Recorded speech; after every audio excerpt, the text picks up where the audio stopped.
Good morning. പ്രഭാത വാർത്തയിലേക്ക് സ്വാഗതം. ഞാൻ ഡോണ. വിധി കൂട്ടുവെട്ടി ഒറ്റയ്ക്കായി അജ്ന ഷെറിൻ. നനഞ്ഞകുടിയും റൈറ്റിംഗ് ബോർഡും കൈമാറി അവർ മാഞ്ഞു. കരിമ്പ, പാലക്കാട്. ഇംഗ്ലീഷ് പരീക്ഷ എളുപ്പമായിരുന്നു. ഇന്നത്തെ ഹിന്ദിയിലാണ് ടെൻഷൻ.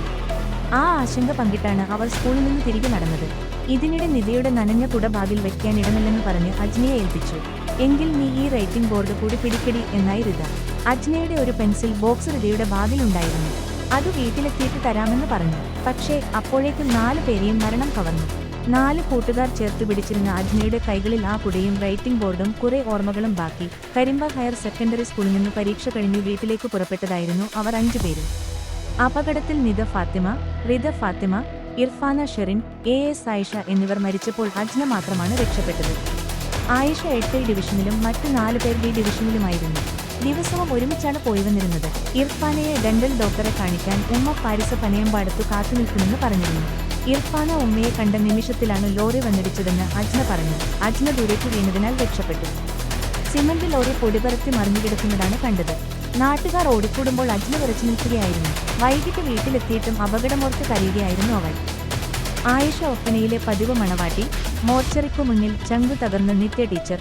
പാലക്കാട്. ആയിഷയെ അവസാനമായി ഒരു നോക്കു കാണാൻ ക്ലാസ് ടീച്ചർ നിത്യ നിറകണ്ണുകളുമായി ജില്ലാ ആശുപത്രി മോർച്ചറിക്കു മുന്നിലെത്തി. ചലനമറ്റു കിടക്കുന്ന പ്രിയ വിദ്യാർത്ഥിയെ കാണാൻ ടീച്ചർക്ക് മനത്തിരുത്തുണ്ടായില്ല. പോസ്റ്റ്മോർട്ടം തീരുന്നതുവരെ ടീച്ചർ മോർച്ചറിക്കു മുന്നിൽ നിന്നു. പഠനത്തിലും കലയിലും ആയിഷ മിടുക്കിയായിരുന്നു. 2ാം ക്ലാസ് മുതൽ 8 വരെ സ്കൂളിൽ നടക്കുന്ന ഒപ്പന മത്സരങ്ങളിൽ സ്ഥിരം മണവാട്ടിയാകുന്നത് ആയിഷ ആയിരുന്നുവെന്ന് വിതുമ്പിക്കൊണ്ട് ബന്ധു സബിത പറഞ്ഞു. ശ്രീകൃഷ്ണപുരത്ത് നടന്ന പാലക്കാട് ജില്ലാ സ്കൂൾ കലോത്സവത്തിലും പങ്കെടുത്തിരുന്നു. തമിഴ്നാട്ടിലെ ദിണ്ടിഗലിൽ സ്വകാര്യ ആശുപത്രിയിൽ തീപിടുത്തം, 7 മരണം. തിരുച്ചിറപ്പള്ളി റോഡിൽ NGO കോളനിക്ക് സമീപത്തെ അസ്ഥിരോഗ ആശുപത്രിയിൽ രാത്രി 9ഓടെയുണ്ടായ വൻ തീപിടുത്തത്തിൽ 7 പേർ മരിച്ചു. മരിച്ചവരിൽ 3 വയസ്സുള്ള കുട്ടിയും 3 സ്ത്രീകളുമുണ്ട്. 20ലധികം പേർക്ക് പരിക്കേറ്റതായി കരുതുന്നു. തേനി സ്വദേശി ചുരുളി 50, ഭാര്യ സുബ്ബുലക്ഷ്മി 45, താടികൊമ്പ് റോഡ് മാരിയമ്മ 50, മകൻ മുരുകൻ 28, NGO കോളനി രാജശേഖർ 35 എന്നിവരെയാണ് ഇതുവരെ തിരിച്ചറിഞ്ഞത്. പൊള്ളലേറ്റ് ഗുരുതര നിലയിൽ കൂടുതൽ പേരുള്ളതിനാൽ മരണസംഖ്യ വർദ്ധിക്കുമെന്ന് ആശങ്കയുണ്ട്. 4 നിലകളിലായുള്ള ആശുപത്രിയുടെ മുകളിലെ നിലയിൽ തീപടരുന്നത് കണ്ട് രക്ഷപ്പെടാനായി ലിഫ്റ്റിൽ കയറി കുടുങ്ങിയ 3 വയസ്സുള്ള കുട്ടി ഉൾപ്പെടെ 7 പേരാണ് മരിച്ചത്.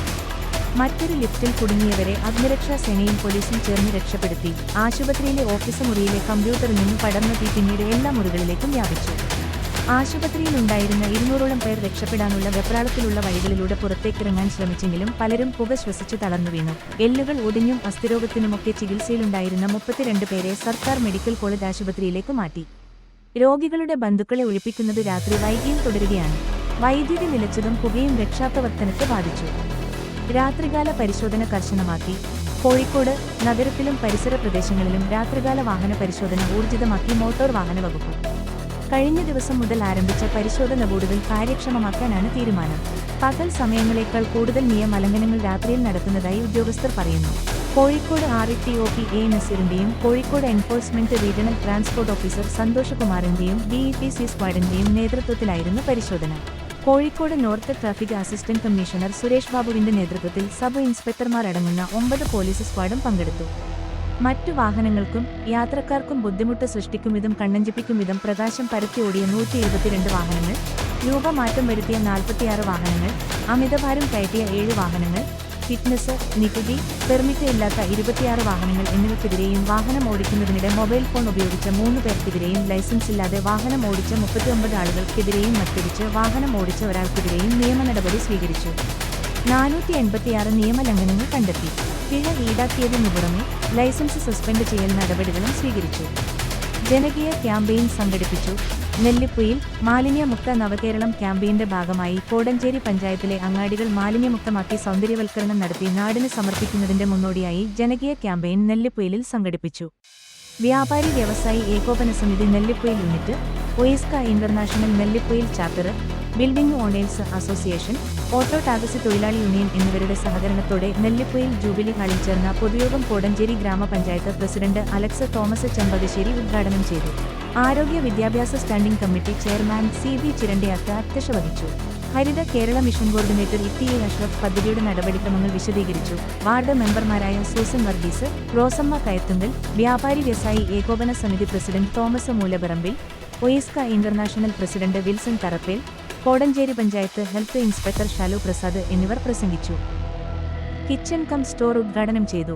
Kodanchery Nellipoyil saint Thomas LP സ്കൂളിൽ പ്രധാനമന്ത്രി പോഷൻ ശക്തി നിർമ്മൽ പദ്ധതിയുടെ ഭാഗമായി കേന്ദ്ര സർക്കാർ വക ലഭിച്ച ഫണ്ടും സ്കൂൾ മാനേജ്മെന്റിയും അനുവദിച്ച തുകയും ചേർത്ത് നിർമ്മിച്ച കിച്ചൺ കം സ്റ്റോറിന്റെ ഉദ്ഘാടനം കോടഞ്ചേരി ഗ്രാമപഞ്ചായത്ത് പ്രസിഡന്റ് അലക്സ് തോമസ് ചെമ്പകശ്ശേരി നിർവഹിച്ചു. വേറിട്ട പ്രവർത്തനങ്ങൾ കൊണ്ടും സ്കൂൾ പരിസര ശുചിത്വം കൊണ്ടും പഠന നിലവാരം കൊണ്ടും ഈ സ്കൂൾ നാടിന്റെ മുതൽക്കൂട്ടാണെന്ന് പഞ്ചായത്ത് പ്രസിഡന്റ് പറഞ്ഞു. ഫാദർ അനൂപ് അലക്സാണ്ടർ അധ്യക്ഷത വഹിച്ചു. താമരശ്ശേരി ഉപജില്ലാ വിദ്യാഭ്യാസ ഓഫീസർ വിനോദ് പി മുഖ്യപ്രഭാഷണം നടത്തി. സ്കൂൾ പ്രധാന അധ്യാപിക VS നിർമ്മല, വിദ്യാഭ്യാസ സ്റ്റാൻഡിംഗ് കമ്മിറ്റി അംഗം CB Chirandayath, ward member Rosamma Thomas, PTA ഉപാധ്യക്ഷൻ Jobin Thomas, senior assistant Anu Mathai Thaileth, SRG convener Laby George Peedikatharayil എന്നിവർ പ്രസംഗിച്ചു. വൈദ്യുതി ചാർജ് വർധനവിൽ പ്രതിഷേധിച്ച് വ്യാപാരി വ്യവസായി ഏകോപന സമിതി പ്രകടനം നടത്തി. കൂടത്തായി വൈദ്യുതി ചാർജ് വർധനവിൽ പ്രതിഷേധിച്ച് വ്യാപാരി വ്യവസായി ഏകോപന സമിതി കൂടത്തായി യൂണിറ്റ് കമ്മിറ്റി കൂടത്തായിയിൽ പ്രകടനം നടത്തി. President KK Khadiri Haji, general secretary Sathar Purayil, treasurer VC Ibrahim, PK Ibrahim, Majeed Kunnummal, Pratheesh Surendran, AK Shafi, Anwar Purayil, Devan, Ashokan, VK Abu, NS Rasheed Babu, Shafi, Jayachandran, Binu, Sakeer Hussain, OP Pokkarkutty, Chandran Nair, Maniraj എന്നിവർ പ്രതിഷേധ പ്രകടനത്തിന് നേതൃത്വം നൽകി. തിരുവമ്പാടി ടൗണിൽ ഗതാഗത നിയന്ത്രണം. തിരുവമ്പാടി CPIM ഏരിയ സമ്മേളനത്തിന്റെ ഭാഗമായി ഇന്ന് ഡിസംബർ 13 വൈകിട്ട് 4 മണി മുതൽ തിരുവമ്പാടി ടൗണിലും സമീപ പ്രദേശങ്ങളിലും ഗതാഗത നിയന്ത്രണം ഏർപ്പെടുത്തുമെന്ന് തിരുവമ്പാടി പോലീസ് അറിയിച്ചു. UC മുക്കിൽ നിന്നും ടൗൺ വരെ പ്രകടനവും തുടർന്ന് പൊതുസമ്മേളനവും നടക്കുന്നതിനാലാണ് ഗതാഗത നിയന്ത്രണ നടപടികൾ. യാത്രാപരിപാടികൾ ഉണ്ടെങ്കിൽ യാത്രക്കാർ മുന്നൊരുക്കങ്ങൾ ചെയ്യണം. ഒരു രാജ്യം ഒരു തിരഞ്ഞെടുപ്പ് കരട് ബില്ലിന് അംഗീകാരം നൽകി കേന്ദ്രമന്ത്രിസഭ. ന്യൂഡൽഹി ഒരു രാജ്യം ഒരു തിരഞ്ഞെടുപ്പ് കരട് ബില്ലിന് കേന്ദ്രമന്ത്രിസഭ അംഗീകാരം നൽകി. സമഗ്രമായ ബില്ല് പാർലമെന്റിന്റെ ശീതകാല സമ്മേളനത്തിൽ തന്നെ കൊണ്ടുവരുമെന്നാണ് സൂചന. ഒറ്റ തിരഞ്ഞെടുപ്പിനെക്കുറിച്ച് മുൻ പ്രസിഡന്റ് രാംനാഥ് കോവിന്ദ് അധ്യക്ഷനായ സമിതി നൽകിയ റിപ്പോർട്ട് നേരത്തെ കേന്ദ്രമന്ത്രിസഭ അംഗീകരിച്ചിരുന്നു. ഇക്കഴിഞ്ഞ സെപ്റ്റംബറിലാണ് അംഗീകാരം നൽകിയത്. ബില്ല് സംയുക്ത പാർലമെന്ററി സമിതി JPC വിടും. കഴിഞ്ഞ ദിവസം കേന്ദ്ര കൃഷിമന്ത്രി ശിവരാജ് സിംഗ് ചൗഹാന് ഒരു രാജ്യം ഒരു തിരഞ്ഞെടുപ്പിനായി ശക്തമായി വാദിച്ചിരുന്നു. ഇടയ്ക്കിടെയുള്ള തിരഞ്ഞെടുപ്പ് രാജ്യത്തിന്റെ പുരോഗതിയെ ബാധിക്കുന്നുവെന്നായിരുന്നു വാദം. ഇക്കഴിഞ്ഞ സെപ്റ്റംബറിലാണ് അംഗീകാരം നൽകിയത്. ബില്ല് സംയുക്ത പാർലമെന്ററി സമിതി JPC വിടും. രാംനാഥ് കോവിന്ദ് സമിതി മുന്നോട്ട് വയ്ക്കുന്ന പ്രധാന നിർദ്ദേശങ്ങൾ: തിരഞ്ഞെടുപ്പ് സാമഗ്രികളുടെ ലഭ്യത ഉറപ്പാക്കണമെന്നതാണ് ഏറ്റവും സുപ്രധാന നിർദ്ദേശം. തിരഞ്ഞെടുപ്പ് സുരക്ഷിതമായി നടക്കാൻ വേണ്ട എല്ലാ സൗകര്യങ്ങളും ഉറപ്പുവരുത്തുകയും വേണം. 2029 തിരഞ്ഞെടുപ്പ് നടക്കണമെങ്കിൽ അതിനിടയിൽ തിരഞ്ഞെടുപ്പ് നടക്കുന്ന സർക്കാരുകളുടെ നിയമസഭാ കാലാവധി വെട്ടിക്കുറയ്ക്കേണ്ടിയും വരും. 4 വർഷം, 3 വർഷം, 2 വർഷം, 1 വർഷം എന്നിങ്ങനെ നിയമസഭകളുടെ കാലാവധി വെട്ടിക്കുറക്കപ്പെടും. ജാർഖണ്ഡ്, ബീഹാർ, ഡൽഹി എന്നീ സംസ്ഥാനങ്ങളുടെ നിയമസഭാ കാലാവധി 4 വർഷമായി വെട്ടിച്ചുരുക്കേണ്ടി വരും.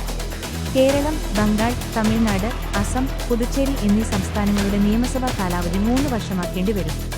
മണിപ്പൂർ, ഗോവ, പഞ്ചാബ്, ഉത്തരാഖണ്ഡ്, ഉത്തർപ്രദേശ്, ഗുജറാത്ത് സംസ്ഥാനങ്ങളുടെ നിയമസഭാ കാലാവധി 2 വർഷമായും ഹിമാചൽ പ്രദേശ്, മേഘാലയ, നാഗാലാൻഡ്, ത്രിപുര, കർണാടക, തെലങ്കാന, മിസോറം, മധ്യപ്രദേശ്, ഛത്തീസ്ഗഡ്, രാജസ്ഥാൻ എന്നീ സംസ്ഥാനങ്ങളുടേത് 1 വർഷമായും വെട്ടിച്ചുരുക്കേണ്ട സാഹചര്യമുണ്ടാകും. ജലജീവൻ മിഷൻ കിടപ്പ് സമരം ഫലം കണ്ടു. ഓമശ്ശേരിയിൽ ഫെബ്രുവരി 20 റീസ്റ്റോറേഷൻ പൂർത്തീകരിക്കും. ഓമശ്ശേരി ജലജീവൻ മിഷനു വേണ്ടി വെട്ടിപ്പൊളിച്ച കാൽനട പോലും ദുസ്സഹമായ ഗ്രാമീണ റോഡുകൾ പൂർവ്വസ്ഥിതിയിലാക്കണമെന്നാവശ്യപ്പെട്ട് ഓമശ്ശേരി ഗ്രാമപഞ്ചായത്ത് ഭരണസമിതി അംഗങ്ങൾ കോഴിക്കോട് മലാപ്പറമ്പിലുള്ള കേരള വാട്ടർ അതോറിറ്റിയുടെ ജില്ലാ ഓഫീസിനു മുന്നിൽ നടത്തിയ കിടപ്പ് സമരം ഫലം കണ്ടു. രാവിലെ 10 മണിക്ക് ജില്ലാ എക്സിക്യൂട്ടീവ് എഞ്ചിനീയറുടെ കാര്യാലയത്തിനു മുന്നിലെത്തിയ ജനപ്രതിനിധികൾ മുദ്രാവാക്യം വിളികളുമായി നിലത്ത് കിടന്ന് പ്രതിഷേധിക്കുകയായിരുന്നു. പ്രശ്നത്തിൽ പരിഹാരമാവാതെ തിരിച്ചുപോകില്ലെന്ന് പ്രഖ്യാപിച്ച് കിടന്ന് പ്രതിഷേധിച്ച ജനപ്രതിനിധികളുടെ ആവശ്യങ്ങൾ നീണ്ട ചർച്ചകൾക്കും കൂടിയാലോചനകൾക്കും ശേഷം അധികൃതർ അംഗീകരിക്കുകയായിരുന്നു. തീരുമാനങ്ങൾ ബന്ധപ്പെട്ടവർ എഴുതി ഒപ്പിട്ട് നൽകിയതോടെ വൈകുന്നേരം 4 മണിക്കാണ് കിടപ്പ് സമരം അവസാനിപ്പിച്ചത്. പഞ്ചായത്തിന്റെ വാർഷിക പദ്ധതികളിൽ ഉൾപ്പെടുത്തി പ്രവൃത്തി നടക്കേണ്ട സ്പിൽ ഓവർ വർക്കുകളും പുതിയ വർക്കുകളുമടങ്ങുന്ന 57 ഗ്രാമീണ റോഡുകൾ ജനുവരി 20 മറ്റുള്ള മുഴുവൻ റോഡുകളും ഫെബ്രുവരി 20 റീസ്റ്റോർ ചെയ്യുമെന്ന് ജില്ലാ എക്സിക്യൂട്ടീവ് എഞ്ചിനീയർ NI കുര്യാക്കോസ് ഉദ്യോഗസ്ഥരുടെ സാന്നിധ്യത്തിൽ ഉറപ്പു നൽകുകയും പ്രസ്തുത തീരുമാനം എഴുതി നൽകുകയും ചെയ്തു. 2 വർഷം മുമ്പ് കുഴിയെടുത്ത് മൂടിയ ഗ്രാമീണ റോഡുകളാകമാനം റീസ്റ്റോർ ചെയ്യാത്തതിനാൽ പൊട്ടിപ്പൊളിഞ്ഞ് തകർന്നു കിടക്കുകയാണ്. പഞ്ചായത്തിന്റെ വാർഷിക പദ്ധതിയിൽ ഉൾപ്പെടുത്തി പുനരുദ്ധാരണത്തിന് ഫണ്ട് വകയിരുത്തിയ റോഡുകൾ പോലും പ്രവൃത്തി നടത്താൻ കഴിയാത്ത സങ്കീർണ സാഹചര്യം നിലനിൽക്കുന്ന ഘട്ടത്തിലാണ് ജനപ്രതിനിധികൾ കിടപ്പ് സമരവുമായി ജില്ലാ ഓഫീസിലെത്തിയത്. ഈ വിഷയമുന്നയിച്ച് പലവരു ഭരണസമിതിയുടെ നേതൃത്വത്തിൽ പ്രതിഷേധ സമരങ്ങൾ നടത്തിയിരുന്നു. വാട്ടർ അതോറിറ്റി ജീവനക്കാരെ പഞ്ചായത്ത് ഓഫീസിൽ പൂട്ടിയിട്ടും ജലജീവൻ മിഷൻ പ്രവൃത്തി തടഞ്ഞും ജനപ്രതിനിധികൾ കടുത്ത പ്രതിഷേധവും അതൃപ്തിയും അധികൃതരെ അറിയിച്ചെങ്കിലും ഇവയൊന്നും ഫലം കാണാതെ വന്നതോടെയാണ് ഭരണസമിതി യോഗം കിടപ്പ് സമരം ആസൂത്രണം ചെയ്തത്. കിടപ്പ് സമരത്തിൽ പഞ്ചായത്ത് പ്രസിഡന്റ് ടി.കെ. ഗംഗാധരൻ അധ്യക്ഷത വഹിച്ചു.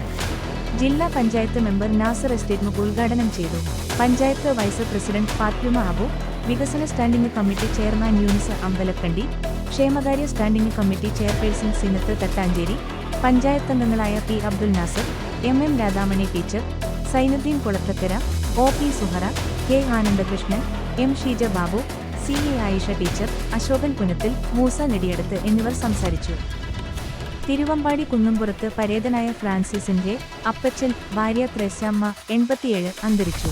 സംസ്കാരം ഞായറാഴ്ച 2024 ഡിസംബർ 15 രാവിലെ 11-ന് തിരുവമ്പാടിയിലെ വസതിയിൽ നടക്കുന്ന പ്രാർത്ഥനാ ശുശ്രൂഷകൾക്ക് ശേഷം വിളക്കാന്തോട് പുന്നത്തിൽ സെന്റ് സെബാസ്റ്റ്യൻസ് പള്ളിയിൽ മക്കൾ ലില്ലി, മാമ്മൻ, ഉഷ കാനഡ, പരേതനായ പയസ്, ജോളി, ബെന്നി കാനഡ, മരുമക്കൾ പരേതനായ ചാക്കോ മങ്കരയിൽ, കൂടരഞ്ഞി, ജാൻസി മക്കോളിൽ, കോടഞ്ചേരി സാമ്മാട്ട്, കോട്ടയം മോളി മടതികണ്ടത്തിൽ, പൂമ്പാറ രാജു സിറിയത്ത് തെക്കേകരോട്ട്, കോടഞ്ചേരി ജൈജോ ബെന്നി, കോട്ടയം. വാർത്തകൾ കഴിഞ്ഞു. നമസ്കാരം. വാർത്തകളും പരസ്യങ്ങളും അറിയിക്കുവാൻ വേണ്ടി കോടഞ്ചേരി മീഡിയ അഡ്മിന്മാരെ ബന്ധപ്പെടാവുന്നതാണ്.